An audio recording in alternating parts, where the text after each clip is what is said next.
Hey, what's going on, everyone? Welcome here today to our debut episode of Massive Multiplayer Monday.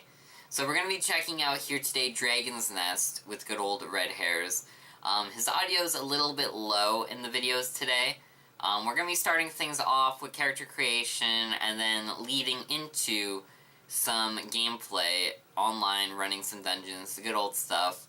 You guys had a lot of things to say, and you guys had a lot of support for series such as Guild Wars 2 and when I did Starforge. So I thought, you know what, you guys like MMOs, I grew up loving to play MMOs. So now we're going to have Massive Multiplayer Monday. Every Monday, we're going to be looking at different massive multiplayer games, from MMOs to just different online games that are basically massive. So, thank you all very much for tuning in. I hope you guys enjoy this new series. As you see behind me, we got ourselves a little bit of a new set here. I'm going to start trying to do some more face cam stuff. And other than that, I apologize for my hair being the same color as my wall. That was very unfortunate in my planning of all this, but I'm going to try and do some more face cam stuff. There's not going to be any, for now, for Massive Multiplayer Monday. I'm going to focus it more on single player. But I'd like to talk to you guys more. I hope that you guys like talking to me. So let's jump in. Let's create a character right now.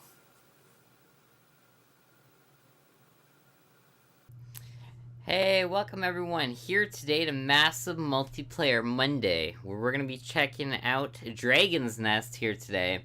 Right now, we're jumping in. We're checking out the character creation, customization options. And a little bit later, we're going to be checking out some of the gameplay that the game has to offer with Red Hairs. But for now, let's jump in, create a character, let's do this. We get a nice little cinematic intro to lead us into our creation screen. That's a little bit of a nice touch. You don't see that, like, too often, I'd say. Sneak peek at some of the epic, presumable bosses you get to fight. Now, I haven't made it close enough to the end of the game to fight anything like this, but you know, definitely really cool character art in this game. If you're a fan of anime, this game is literally anime online. Like, this is pretty anime. It's right up there. This was Sword Art before Sword Art existed. Alright, here we go. Launched in. Let's see what we can create here. Now, there are quite a few new things since the game first came out. Now, first off, we could create an assassin. The assassin uses dark power and deadly martial arts to take out his target quickly and silently. He relies on his strength and agility to strike with lethal force, and it's an intermediate difficulty. So if you are new to the game, it isn't very recommended that you go above beginner, but I'd say after playing the game, you know, even an expert class, you could probably pull off if you're familiar with MMOs.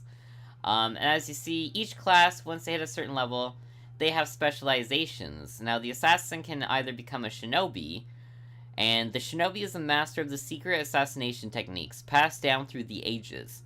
Once he set his sights on a target, there is no escape. And as you can see here, here are some of his main skills. You got Rain of Death. This attack skill sends a crow up into the sky that rains down throwing knives, which is pretty cool. You have Chain Punisher, flip forward to hit enemies with your chains. Look at that. Mortal Blow, knock enemies back and vanish. Reappear a moment later to attack enemies from the air. Shinobi Drop, pull enemies towards you, then jump into the air and smash back down with deadly force. Or, if Shinobi's not your thing, you can become a Taoist. I apologize if I said that incorrectly. The Taoist maintains the balance between light and dark. Good and evil wage a constant battle deep within his soul. So you have the energetic chakra, heals a nearby target with the least HP. Healing chakra, focus to grant a boon to your party members. Pretty cool. Nether burst, jump into the air, vanish, and reappear on the ground to strike the enemy. And dark line, charge in to slash up some enemies. Now, that's pretty good. Support character. 2 of his skills are attack, 2 of them are healing, so if I went assassin, I would go Taoist. So he's pretty cool. Up next, what do we got? We have ourselves Callie. The Callie performs dizzying dance moves and communes with the dead to harass enemies, and support allies. Strength and intellect are her main stats. Difficulty beginner, so if you are new to the game and you want to start out slow, Callie might be the one for you. Her specializations include Screamer. The Screamer summons death from beyond using powerful charms and ancient spirits to mesmerize her foes. And she is not afraid to show off what she's got. She has Hands of Vengeance, creates an area where the dead rain 4 meters in front of you. The dead drag enemies into the area and explode, dealing damage. Rampage Claw summons a claw to attack enemies 3 times, with a chance to stun enemies on the last attack. So that's pretty cool. That's a nice looking move. And then you have Ghost Gate, opens the Soul Gate. Ghosts emerge to attack enemies with a chance to cast Cure. That's actually pretty neat, man. I haven't actually seen one of these in the game yet. And Spirit Wolf summons a Howling Beast to jump forward and attack enemies. Its spiritual energy afflicts enemies with curse and deals damage. So she's really big on curse, the Screamer. Okay, or you can go the alternate path, the Dancer. The Dancer uses her chakrams and spiritual rituals to attack enemies up close. She's got Blade Flip, launches enemies in front into the air as you perform a series of lethal flips. Grants you invincibility while you're flipping. Okay, that's cool. Invincibility is always welcome. Chakra Storm throws a storm of chakram all around you. Nice, that's actually pretty cool. That's neat. Abolisher summons an Abolisher to attack. Abolisher launches nearby enemies into the air. General Dawnblade. Ooh, I thought this said Downblade.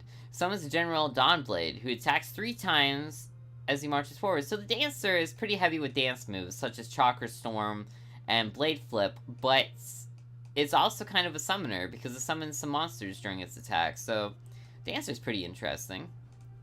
The newest one to the game right now is the Machina, or Machina. Equipped with a mechanical arm, the Machina fights up close to dominate enemies and protect allies. Agility and Vitality are her main stats. Difficulty Advanced. She's got those cute little furry ears if that's your thing, or she's got the body if you're digging the lollies.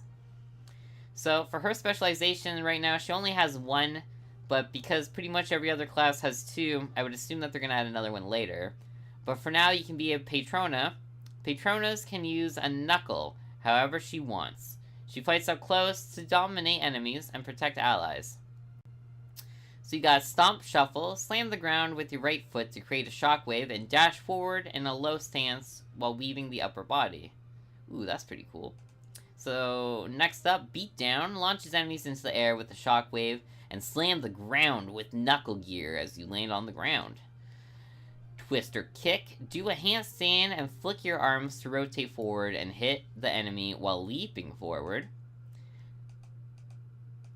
And Kidney Blow, let out a gust of air with knuckle to pull enemies in and jump into the air with enemies. So essentially, your Machina is your monk character. She's very melee hand-to-hand combat. Pretty cool, pretty nice twist on the typical monk or pugilist type deal. Sorceress.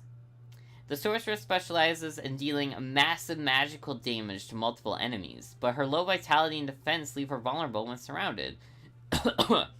So the Sorceress is very good if you want to be in a party, running dungeons with other people. You're going to be doing AoEs, you're going to be taking out groups of enemies, but you're pretty squishy. You don't want to get pinned down, you want someone else there taking the hits. So their specializations are the Elementalist. The Elementalist is a master of fire and ice, combining these 2 powerful spell types to obliterate her enemies. So she's essentially Dentine. So she has Firewall, summons a wave of fire to burn enemies. That's pretty cool. Let's look at that again. Nice. Hot Rod, sweep forward, leaving a trail of fire behind you to burn enemies. That's actually pretty cool. Frozen Spike, summon Frozen Spikes to damage nearby enemies and temporarily decrease action speed. Whoa, okay. So it slows them down. Look at that. Look at that, that's like a stun lock right there. And Chilling Mist, summons a cloud of mist to decrease the movement speed of all enemies temporarily. So she's really good at slowing you down. That's good at slowing down the enemy, giving everyone else a chance to attack, come up with a plan. Okay, I like that. I like the Elementalist. And the alternative is Mystic. The Mystic alters the very fabric of reality. confounding her enemies with twisting gravity, light, and time itself. Whoa, that sounds actually pretty cool. So she has Black Hole, forms a black hole 7 meters in front of you and sucks in nearby enemies. Nice, a little bit like Borderlands, pretty cool. Gravity Crush crushes nearby enemies with a powerful gravity field for 3 seconds. Enemies cannot stand up during the skill duration. Wow, she's like a little bit like Cat from Gravity Rush. Nine-Tail Laser shoots 9 lasers at a target 4 meters away. Whoa, Nine-Tail Laser. And Spectrum Ray calls forth a laser orb overhead that shoots lasers at enemies in a circle. Whoa, dude, Mystic is pretty rad. I would definitely go Mystic if I was to go Sorceress. Alright. And then Warrior. The Warrior is a powerful melee fighter with his high strength and vitality. He often leads the charge into battle. Difficulty Beginner. He's really good for if you want to start. He has high strength, high vitality. You get in there, you hack and slash. You know what? You just get in there. You get ball deep. So the first choice you can go once you progress is the Swordsman. The Swordsman strikes nearby enemies with physical attacks and blasts distant foes with Blast of Magic. Ooh, that's interesting. So he has Hacking Stance. Stand in a ready position. Press attack to swing your sword. Press a movement key to move forward and attack. Ooh, it's like fencing. Nice. Frenzied Charge. Gather your energy, then charge up to 10 meters forward. Swinging at enemies as you go. Enemies that are hit are launched into the air. Ooh, that's a really cool crossword there, too. Cyclone Slash. Swings your sword to send forth a cyclone to attack enemies in front of you. The cyclone lifts nearby enemies into the air. So if you're a fan of, Inuyasha, this is a little bit like the Tensuiga, I think it was what it was called. Or Tenseigo or something. So that's pretty cool. And lastly, the Half Moon Slash. Charge forward and unleash a powerful attack in an arc in front of you. So, I don't really see anything about blasting magic other than possibly the Cyclone Slash. That could be magic, but, you know, I was expecting more, I don't know, shooting orbs or something. And then up next, you got the Mercenary. The Mercenary's powerful blows break through super armor, while his howls strengthen his allies and terrify his foes. So, Circle Swing, jump forward 2 steps, swing your weapon, damaging nearby enemies. Whirlwind, use centrifugal force to spin and damage nearby enemies. Big word. Bombs away, slam your weapon into the ground, unleashing an explosive shockwave. That's actually pretty cool. Look at that. Holy crap. And lastly, roll attack. Tumble through the air and slam into the ground with great force, sending out a shockwave to damage nearby enemies. So he's pretty good at AoE. He's like your melee AoE class. So that's pretty cool. I've never been much of a warrior type myself. That's more Red's gig. Up next, Archer. This is what I'm all about. The Archer specializes in long-range attacks, and her agility allows her to deal large amounts of damage. But her low strength and vitality leave her vulnerable to close-range attacks, so you don't want to get pinned down. Like, if you're an Archer, you shouldn't be within hitting distance of an enemy. Let's go to Specializations. She can become the Sharpshooter. The Sharpshooter destroys her enemies 1 arrow at a time from a distance that can't be matched. So you have Aerial Chain Shot, fires multiple arrows at the enemy while airborne. Pretty cool. You have Rain of Arrows, showers arrows on a wide area in front of you, so it's basically an arrow volley. Rapid Shot summons magical arrows to rapidly fire forward, piercing through enemies. And Guided Missiles fires multiple arrows that seek enemies. So she's all about the arrows. She's all about shooting, all of her skills all arrow focused, whereas the Acrobat is a little bit more into juggling and melee type attacks. So the Acrobat rains kicks on her opponents faster than the eye can see. She's as comfortable in the air as she is on solid ground. She has Somersault Dance, kick an airborne enemy back into the air by pressing special attack after somersault. Furious Winds, summon a powerful wind vortex to hit enemies in range multiple times. That's like fucking Neji's trigram palm seal shit. Blooming Kick, charge forward and perform a roundhouse kick. Knocking enemies down, you can activate this skill with the special attack key after a spin kick. So another thing, Rangers are very much into combos. This game has combos, if you didn't know. It's pretty good to have a follow-up attack to the attack you're doing. So say if you do a kick, there'll be another skill that activates once you do that kick. So it's like one leads into the other. But lastly, for Acrobat, we have Cyclone Kick, knocks enemies back with a powerful kick, then dash forward and perform a combo while the enemy is off balance. And as you can see here, we were disconnected from the world because we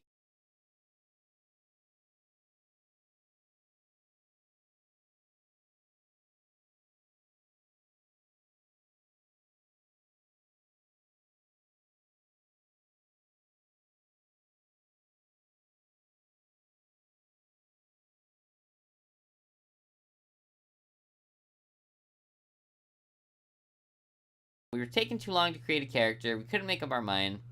The game was essentially like, you know what?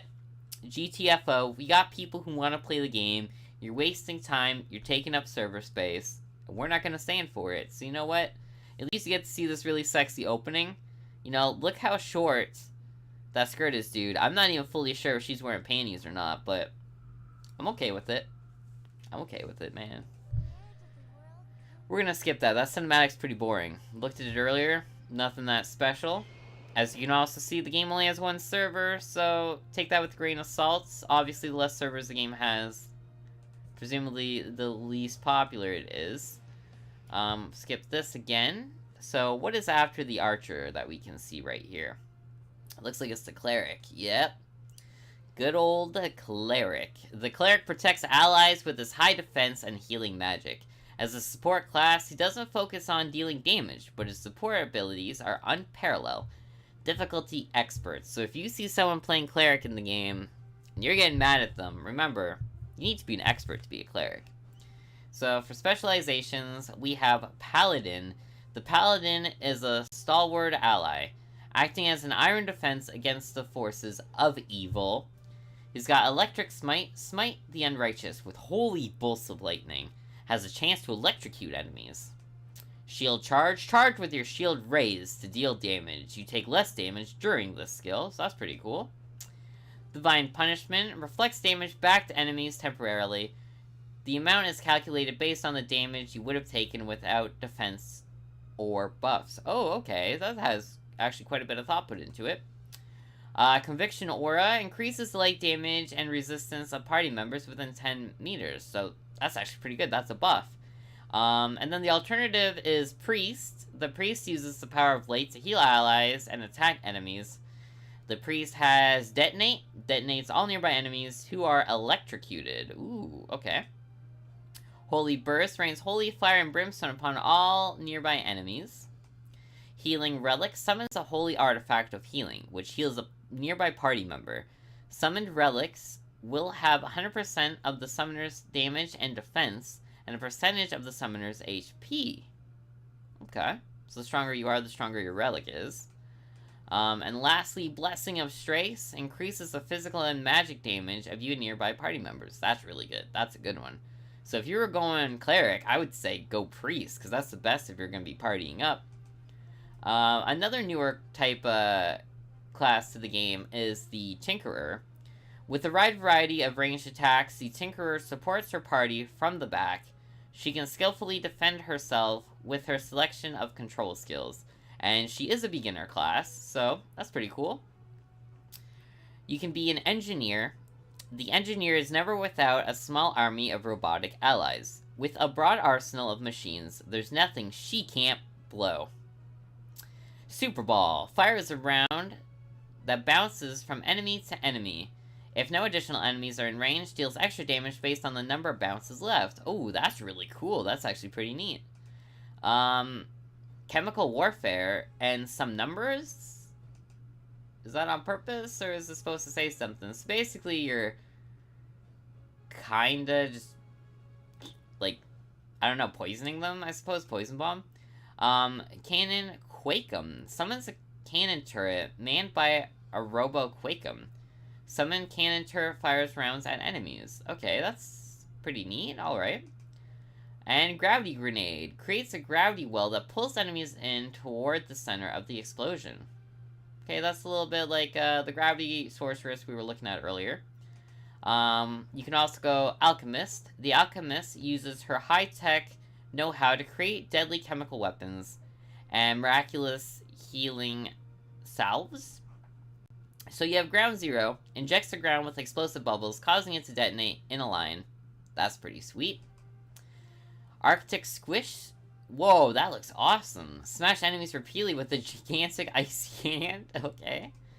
Poison Pop launches a gigantic poison bubble and poisons enemies. Wow.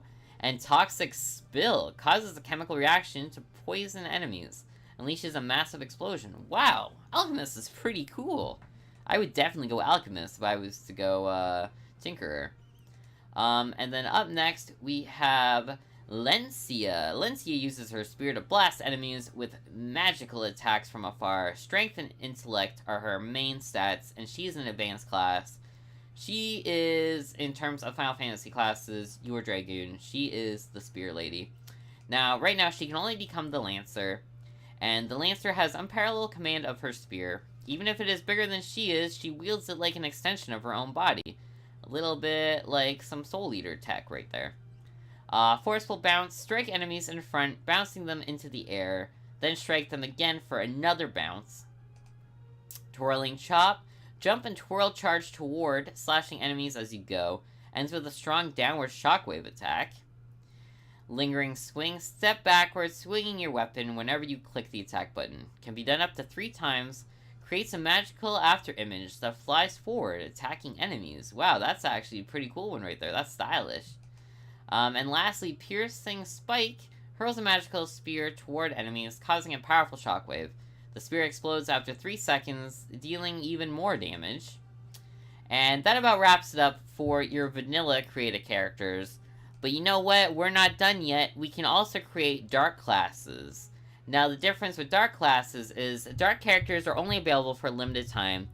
Dark characters can't choose different specializations. So you literally start off with your specialization, and they're only available for a short time. But one of them we have is Hunter, which they don't really tell you anything about the character other than this. The Hunter specializes in long-range crossbow combat. Setting traps and summoning her falcon, intelligence and agility are her strong suits. So because they don't specialize, there's nothing else really to look at. She's basically kind of like... I don't know, like, she's like your typical Hunter character, but she can set traps, and like, look at those air juggles. So she's like MLG Archer. And then another one you can choose is the Avenger. The Avenger uses blades of fire to strike enemies at mid-range. He relies on strength and agility to deal damage. The difficulty is intermediate. Okay, so that's pretty alright. So you know what? Why don't we jump in? We're gonna look at the character customization options for the Avenger in the next part of the video. I hope you guys look forward to this MMO Massive Multiplayer Monday. This is going to be Dragon's Nest, and feel free to leave comments and suggestions for any other Massive Multiplayer game you guys would like to see on any of the following weeks to come. Hey, welcome back everyone to Dragon's Nest. We're here, we're going to customize ourselves an Avenger character. Let's see what customization options the game has to offer. So right off the bat, you're going to be starting off looking pretty cool. Like, you already look like a main anime hero. You can change your gestures just to see what you look like when you're doing different stuff. Pretty cool. Tantrum, you can cry a little bit, maybe even agree. So we can do Fashion Costume, which is a costume you get in the game. It's pretty much godlike. As you saw in the last video, my Archer had it on. This is what your character could look like. This is a guild costume if you join a guild. So these are all just different possibilities that you could end up looking like. Obviously, the Sea Dragon gear is by far the coolest, but we're gonna go with the vanilla outfit, even though the Sea Dragon is so sweet. Like, look at that. Look at that. That's amazing. So, you only have one world to choose from. When it comes to hair, you have yourselves a small selection of hair colors, blue and black being my 2 favorite, but we're gonna go with blue. The hair, there's quite a few different hairstyles. You got the big bandana, you got the squiggly antenna, the short cuts. You know, there's not that many different hairstyles, but you know, the ones that you have are pretty cool. How does that look? That looks kind of weird, actually, with the headband. Let's change that up. Let's do the down hair. The down hair is pretty okay. A little bit emo, but it's alright. And as far as skin color goes, you have 4 different colors. Not a whole wide variety, but you know, it's something. And when it comes to the eyes, sadly you cannot zoom into the game, but you can see them pretty much already. You have green, black, gray, brown, and red, but of course you go with red. That just screams Avenger. In terms of tops, you can't change your tops when you're an Avenger. Are you serious? You cannot change your outfit. Okay, well let's go back. I did not know that you literally couldn't customize the character at all. So, basically the Avenger is just a glorified warrior. So let's just jump into the warriors and see, because the customization options should be the same. So let's jump in, let's create him. As you see, Sea Dragon gear. So, see, basically, he's just like the Avenger, just a little bit different. He doesn't get the red eyes, sadly. Instead, he gets blue eyes, which look kind of crappy. So we're gonna give him green. Yeah, we'll go with green. And in terms of tops, as you see, you get a few little bit choices. It's not really too much of a big deal, considering every time you level up, you get new gear. It's a little bit weird that only one top gives you shoulder tattoos, but you know what? I'm a fan of tattoos, so let's go with that. And in terms of pants, you get a whopping 3 choices. So that looks pretty good. Gloves. What looks good here? That looks pretty good. I like that. And boots. Good old booties. So as you see, there's not that much to choose from. But as you level up and you go through the game, you get new gear, you get new equipment. You're not going to look the same very long. Like, look here. Like, this is already what my archer looks like, and this is the specialization gear that you get in the mail. And this gear is literally just tricked out. This is like endgame gear that the game gives you for each class so that you can level up in the game, go quicker through the game, and hopefully hit the end game, because this game is more so about end game than anything else. And this about wraps up the Dragoness character creation and creating classes videos. So up next, we're going to be jumping in. We're going to be looking at gameplay. We're going to be looking at dungeons. We're going to be looking at stories and towns. Possibly the tutorial. I might skip it. But, you know, hope you guys are looking forward to it. And I hope you guys stay tuned in for more Dragon's Nest here today on the K-Storm Network. I only want a proper introduction. Maybe all it takes is a baseball bat to show you what I